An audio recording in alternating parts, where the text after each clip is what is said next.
کے بڑے بھائی نے شاہد کے لیے سعودی عرب کا ویزا لے لیا اور ویزا لینے کے بعد شاہد سعودی عرب چلا آیا۔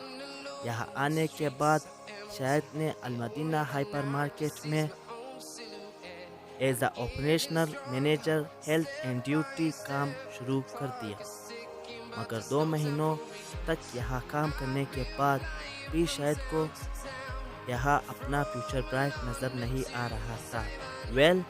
گھر جانے کے بعد شاہد نے اپنے فادر سے کہا کہ مجھے یہ کام پسند نہیں ہے، میں یہ کام چھوڑنے جا رہا ہوں۔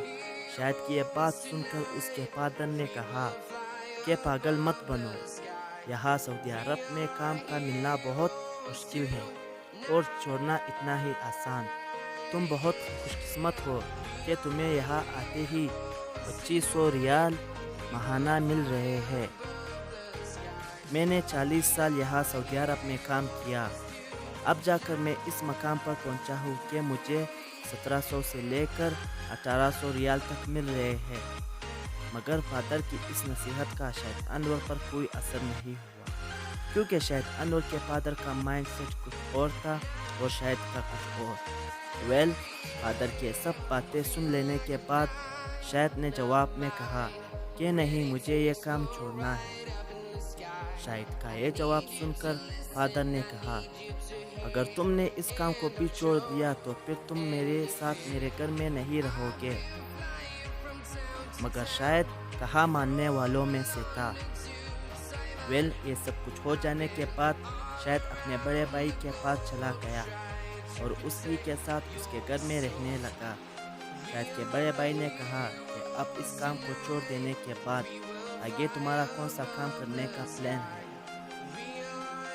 شاہد نے جواب میں کہا کہ میں سیلز مین کا کام شروع کروں گا، مگر 2500 ریال پر کبھی کام نہیں کروں گا۔ شاہد کی زندگی میں یہ سب کچھ چلنے کے دوران اس کو معلوم ہوا کہ یہاں ریاض میں ایک پاکستانی ہے جو شوز یعنی جوتوں کا بزنس کرتا ہے اور کافی لوگ اس کے پاس جاتے ہیں اور اس سے شوز خریدتے ہیں۔ یہ سب کچھ سننے اور سمجھنے کے بعد شاہد اس بزنس مین کے پاس چلا گیا۔ اس نے کہا کہ بھائی، آپ مجھے اپنے شوز کے چند سیمپلز دے دیں، میں انہیں مارکیٹ ٹو مارکیٹ گھماؤں گا اور ان کو سیل کر دوں گا، آپ مجھے اس کے بدلے کمیشن دیا کریں۔ مگر شاہد کی یہ باتیں سن کر بھی اس بزنس مین کو شاہد پر بھروسہ نہیں آ رہا تھا۔ وہ یہ سمجھ رہا تھا کہ کہیں ایسا نہ ہو جائے کہ میرے شوز مجھ سے لے کر یہ بندہ فرار نہ ہو جائے، کیونکہ شاہد انور ایک سمجھدار نوجوان تھا۔ وہ سمجھ گیا کہ اس شخص کا مجھ پر بھروسہ نہیں ہے۔ اس بزنس مین نے شاہد کو جواب میں کہا کہ نہیں، ہم کسی کو سیمپلز نہیں دیتے۔ مگر شاہد نے جواب میں اس شخص کو کہا کہ آپ گھبراؤ مت، مجھے الٹے پیروں کے جوتے کے سیمپلز دے دو، میں انہی کو بازاروں اور مارکیٹوں میں دکھاؤں گا اور سیل کروں گا، آپ کو بھی فائدہ ہوگا اور مجھے بھی فائدہ ہوگا۔ شاہد کی یہ باتیں سن کر اس شخص کو اطمینان ہوا اور وہ شاہد سے متفق ہوا۔ پھر اس کے بعد شاہد نے جوتے اٹھائے اور مارکیٹ ٹو مارکیٹ گھومنے لگا، مگر پھر بھی 1 مہینے تک شاہد کو کوئی آرڈر نہیں ملا۔ یہ سارا سٹرگل اور یہ سب کچھ چلنے کے دوران ہی شاہد کے دماغ میں اچانک ایک آئیڈیا آیا۔ وہ آئیڈیا یہ تھا کہ شاہد نے تو مدینہ ہائپر مارکیٹ میں بھی تو کام کیا تھا اور وہاں کے لوگ شاہد کو اچھے سے جانتے بھی تھے۔ پھر شاہد وہاں چلا گیا اور ان کو شوز کے سیمپلز دکھائے اور پھر یہاں سے یوں ہوا کہ شاہد کی قسمت کا بند دروازہ کھل گیا، یا در حقیقت ہم یہ کہنا بہتر سمجھتے ہیں کہ شاہد نے خود ہی اپنی قسمت کا بند دروازہ کھول دیا۔ شاہد نے مدینہ ہائپر مارکیٹ کے مینیجرز پر خوب شوز سیل کیے اور ایک ہی مہینے کے اندر 80,000 ریال تک پیسے کمائے۔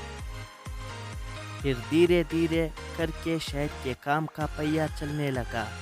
کسی کو یقین ہی نہیں ہو رہا تھا کہ شاہد اتنے کم عرصے میں اتنا پیسہ کیسے کما رہا ہے۔